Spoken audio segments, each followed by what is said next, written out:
I work at a gas station in rural Pennsylvania. It's a boring job, but it's pretty easy, and it pays all right. A few weeks ago, this new guy started. I'll call him Jeremy. Jeremy is weird. He's about 25 or 26, and he hardly speaks, but he's got the creepiest laugh I've ever heard. My boss and I have both noticed this, but it's never been a problem, so there's not much we can do about it. Customers have never complained about him, and he's always done his job fairly well. Up until a few weeks ago, anyway. That's when things started going missing. Employee theft can be a problem in any business that sells consumer goods, and there's only one person working at a time at this gas station. It's a pretty small place. About 2 weeks ago, my boss started noticing that we were short on motor oil. At first, it was a few containers at a time, then entire shelves and boxes from the back room. Pretty soon, entire shipments would be gone the day after we got them, and it would always be right after Jeremy's shifts. My boss had checked the security tapes from every single night he worked, but he could never catch him in the act. Jeremy would lock up at closing, then the motor oil would be gone the next day. My boss usually takes the tapes home with him to try to catch Jeremy stealing, but his daughter had a softball game last night, so he asked me to watch the tape for him. He offered to pay me overtime under the table, so I obviously took the offer. There are 3 cameras, so he gave me 3 different tapes to check. I figured it'd be a long night, but I'm trying to save up for a vacation, so I really need the money. I took the tapes home, popped them into an old VCR, and sat back. 2 days ago, the last time he worked, Jeremy started at 4 p.m. Everything seemed pretty normal at first. He counted up his drawer, switched off with the girl who was working there before him, and waited for a customer. The first person who came in was Mrs. Templeton. The timestamp on the video said 4:03. A regular. She picked up her cigarettes and a newspaper and paid with a 20.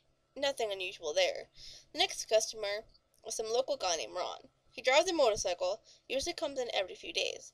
He filled up on his tank, got a bag of beef jerky, paid with his credit card, and left. The next was some guy with a cowboy hat. I'd never seen him before, but we get plenty of strangers passing through, just like at any gas station. He got $40 worth of diesel fuel, paid with a $100 bill, and went on his way.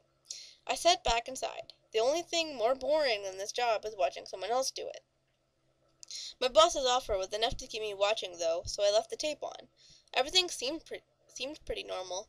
I had a feeling that if Jeremy was stealing motor oil, he knew we were suspicious of him by now. I didn't expect him to be dumb enough to let us catch him on camera. Things stayed boring and routine until about 5 o'clock. At 5:03, Mrs. Templeton came back in. She must have forgotten something. But she didn't. She bought the same pack of cigarettes as before, and the same newspaper. She paid with another 20. That's odd, I thought. But then again, she's a little absent-minded. I thought Jeremy should have told her she already got her smokes, but it's not against the rule to sell somebody the same thing twice. That's when Ron came in again.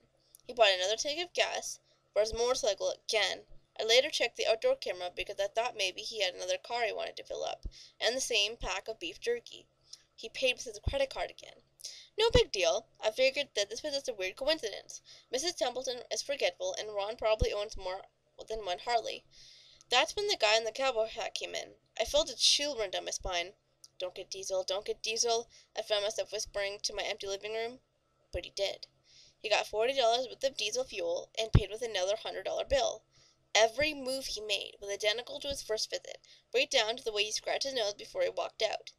Either this guy is rich, owns lots of trucks, and just moved into town, or something really bizarre is happening. I kept watching.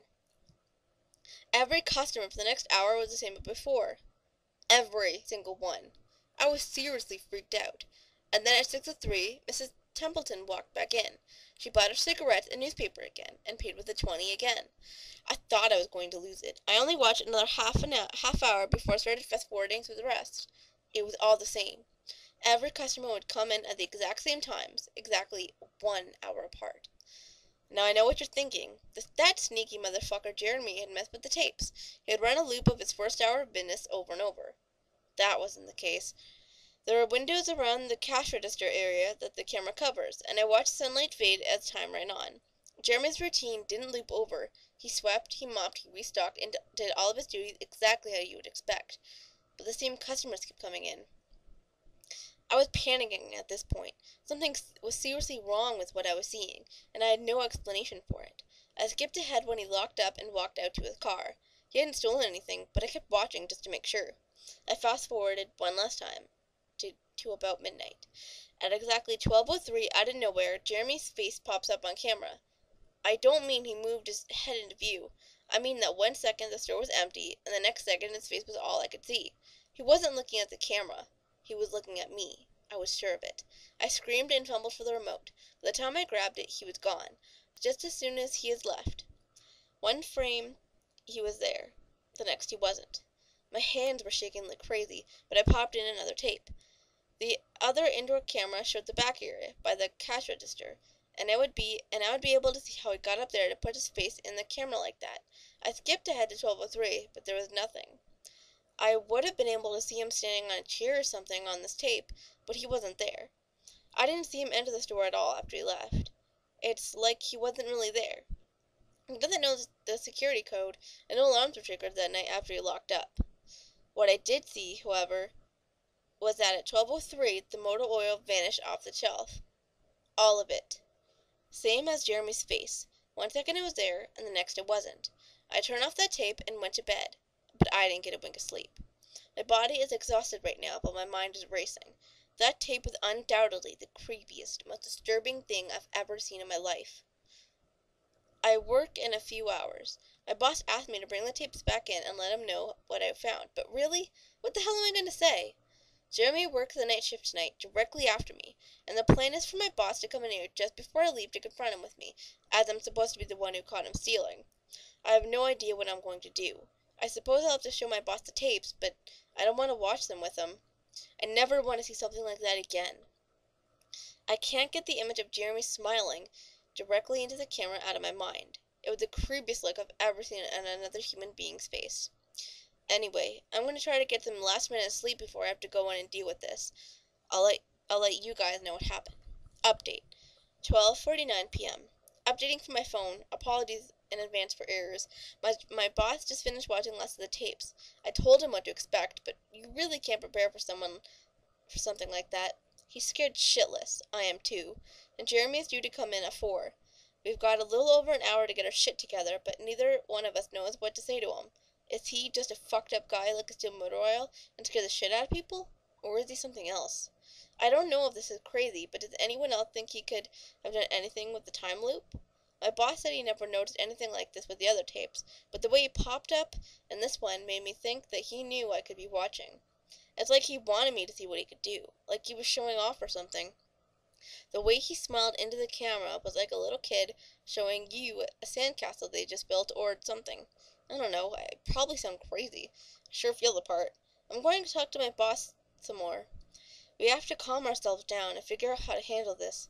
I'll update again tonight, but I really have a really bad feeling how this is going to play out. Update, 4:33 p.m. No sign of Jeremy. Tried calling him, but his phone has been disconnected. We're calling the police. Update, 5:33 p.m. No sign of Jeremy. Tried calling him, but his phone has been disconnected. We're calling the police. Update, 6:33 p.m. No sign of Jeremy. Tried calling him, but his phone has been disconnected. We're calling the police. Update, 7:33 p.m. No sign of Jeremy. Tried calling him, but his phone has been disconnected. We're calling the police. Update, 8:33 p.m. No sign of Jeremy. Tried calling him, but his phone has been disconnected. We're calling the police. Update, 10:58 p.m. Holy shit. Holy shit, holy shit, holy shit. I just got home and saw my previous updates. Things make less sense now than ever. Here's what I could tell you. I went to work, Jeremy never showed up. My boss and I decided to call the police, as you're well aware. When I picked up the phone to call, though, the sun went out. I shit you not, that's what I thought happened. Apparently, I blacked out for exactly 5 hours, because when I looked at the clock, it was 9:33. I think I got stuck in Jeremy's time loop, and then I snapped out of it at the exact same point I blacked out, if that makes sense. But that's when things really got weird. My boss was right next to me when I blacked out, ready to corroborate my story to the cops. When I came to, the phone was in my hand, but it was dead. Not even a dial tone. My boss was still there, but he wasn't moving. He was standing up, but frozen. I looked at the clock again, and it wasn't moving. The second hand was stuck on the 12. It was 9:33 exactly. The clock on the register, computer screen, wasn't moving either. My phone was frozen. There was even a customer at the register waiting for my boss to get him cigarettes. I'm betting that would have been his 5th pack of the day. I got the fuck out of there. I didn't lock up, didn't turn the lights out. Sorry, guys, I didn't grab the security tapes to upload on the internet. Believe me, that was the last thing on my mind. The gas station is on a major highway, and cars were parked all along it, except they weren't parked. They were frozen. The people inside were sitting still as wax statues. I got in my car and prayed that it would start. Thankfully, it did. About halfway home, time started up again. The static from the radio turned into music, like it's supposed to be, and from what I could tell by listening to the host talk between the songs, no one noticed the time freeze, or whatever it was. I was the only one. Well, I'm sure Jeremy noticed as well. I still have no clue where he is or what he's doing. I'm hiding in my room and calling the police again in the morning. I don't know if I ever got through to them before, or if I did, whether they took me seriously. I'm scared for my life at this point. I'll update tomorrow if I can. Final update, 10:33 a.m. I finally fell asleep last night around 4. I have no idea how I did it. I guess exhaustion finally got the best of me. This morning I woke up to my phone ringing. It was my boss. He'd been calling me since around 6. He woke up when time turned back on last night and immediately called the cops. They came by to see what was wrong, and he told them everything. The police around here are small-time guys. They were more concerned with the missing motor oil than anything, but my boss figured he would take it, as long as he had their attention. They decided to go looking for Jeremy. We keep all of our employees' application on file, and since Jeremy just started working here, his was easy to find. We checked the address and headed over to his house. You're not going to believe what they found. The address Jeremy listed on his application was an empty lot, or at least now it is. There used to be a house there, but it burned down in 1993. Being a small town, almost everyone remembers that fire. A family of 4 used to live there way back when. Rumor has it is when they had an estranged son who was never really talked about, but I can't say for sure if that's true. What I can say for true is that after an insurance investigation, the fire was ruled as arson. The entire house was soaked in oil and torched with a Molotov cocktail. The entire family was sleeping when it happened. None of them survived. They never caught the guy who did it. Rumor has it that when they tried to contact the estranged son, no one could find him. Anyway, my boss called and told me this, and I freaked out. Then he asked me to come to the gas station. Are you crazy? I said, but he assured me that the cops were with him. Then he dropped a bomb. The FBI were also in town, and they're going to talk to me one way or another, so I might as well come in. It was about 7:15, and I wanted to go back to bed, but I figured I wouldn't be able to sleep much more anyway, so I went down. 4 men in suits greeted me and told me to have a seat. We went over everything 2 or 3 times until they got all the details down. I told them about Jeremy, the security tape last night at work, everything. Finally, after I finished, one of the agents said, "Oh, Christ, we got another one on our hands." They made me sign a bunch of papers saying that I wouldn't tell anyone about what happened, so I can't say much more. I might be breaking the law just by posting this. So now I'm home, not sure what to do with myself. The agent's words when I told him this story are going to haunt me for the rest of my life.